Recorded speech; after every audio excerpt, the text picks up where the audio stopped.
alaykum, hurmatli yurtdoshlarimiz. Men hozir Paxtazorda joylashgan 8 etajli domimizning 3-qavatda joylashgan uyimizni ijaraga obzor qilmoqchimiz. Hozir ichki holatlarini ko'rsatamiz, obzor qilib, pastda keyin telefon raqamlari qo'yamiz. O'sha telefon orqali murojaat qilasizlar. Faqat oilaga qo'yiladi bu uyimiz.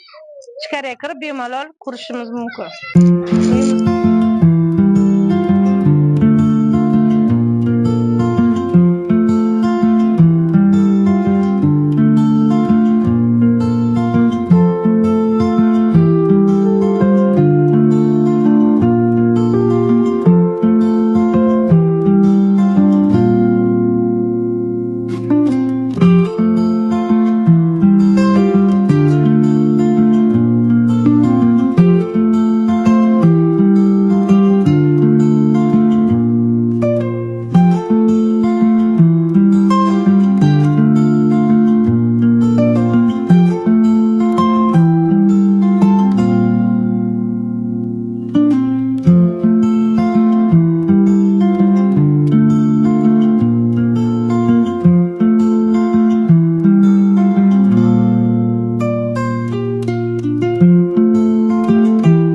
Pastda telefon raqamlarini qoldiraman, shu telefon orqali murojaat qilasizlar.